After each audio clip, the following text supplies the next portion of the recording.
देखिए, दावा करने में कोई हर्ज नहीं है। हर पार्टी दावा करती है, हर पार्टी के नेता दावा करते हैं। अब ये बंगाल की जनता फैसला करेगी। भारतीय जनता पार्टी किस बलबूते पर ये दावा कर रही है मालूम नहीं। और बंगाल की राजनीति बहुत अलग है। वो रविंद्रनाथ टैगोर की धरती रही है, सुभाष चंद्र बोस की धरती रही है, ऐसे महापुरुषों की धरती रही है वो। और वहाँ जो एक सांप्रदायिक माहौल बनाने की जो कोशिश हो रही है आने वाले चुनावों के लिए, मैं नहीं समझता कि उसमें भारतीय जनता पार्टी कामयाब होगी। सर वहीं ममता नेता है कल्याण बधाइए, उन्होंने दावा किया है कि अमित शाह जी बंगाल के रियलिटी से वाकिफ नहीं है और इस बार के चुनाव में तीसरी बार ममता जी बैक करेंगी, जीतेंगी चुनाव। चलिए, अब समय बताएगा। जैसा मैंने कहा कि हर पार्टी दावा करती है, और जनता और हमारे जो मतदाता हैं वो राजनीतिक दलों से ज़्यादा होशियार हो गए हैं। और अब वो किसी को अपनी राय पहले नहीं बताते। चुनाव के बाद ही पता चल पाता है कि वो किसको सत्ता में लाना चाहते हैं। सर टीएम ममता बनर्जी दो अधिकारी उनके साथ आज 40 लोगों ने बीजेपी का दामन थाम लिया। देखिए, ये तो भारतीय जनता पार्टी की लगातार कोशिश है कि विपक्ष को कमज़ोर किया जाए, और तमाम अलोकतांत्रिक तरीका वो अपनाते रहे हैं। चाहे धन के बल पर हो, चाहे सत्ता के बल पर हो, चाहे वो सरकारी मिशनरी के बल पर हो, वो विपक्ष को तोड़ने में लगे हैं, विपक्ष को कमज़ोर करने में लगे हैं। लेकिन ये साजिश ज़्यादा दिनों तक नहीं चलेगी।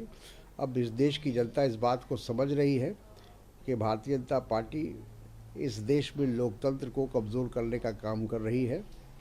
और जो भारतीय जनता पार्टी कल तक अपने आप को दूसरी पार्टियों से अलग मानती थी, अब वो डिफेक्टर्स की पार्टी बनती जा रही है। तमाम पार्टियों के डिफेक्टर्स वहाँ पहुँच रहे हैं। जो कल तक के जिन पर भ्रष्टाचार का आरोप था, वो भारतीय जनता पार्टी में शामिल होकर गंगा स्नान कर रहे हैं।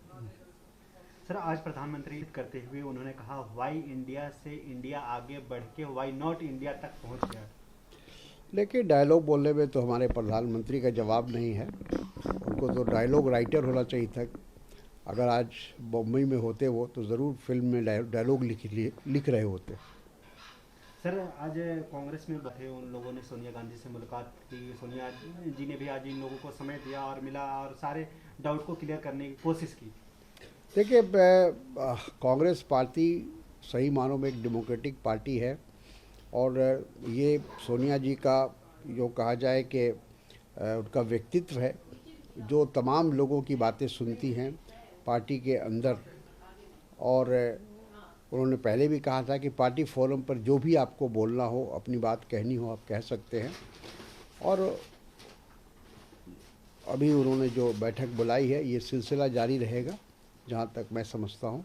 और भी जो वरिष्ठ नेता हैं कांग्रेस में, उनसे वो विचार विमर्श करेगी और किस तरह से आज की परिस्थिति में कांग्रेस पार्टी को आगे बढ़ना है, उसकी एक रणनीति तैयार करेंगे। सर बैठक के बाद कांग्रेस के नेता हरीश रावत ने कहा कि सब लोगों ने सोनिया जी और राहुल जी में विश्वास जताया कि यही हमारे नेता है। देखिए, ये तो एक सच्चाई है, हकीकत है।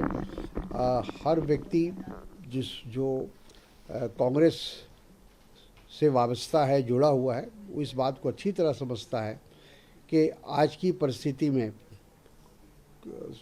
नेहरू और गांधी परिवार के अलावा कोई विकल्प नहीं है। और देश भी उन पर ही विश्वास करता है, उसी परिवार पर विश्वास करता है।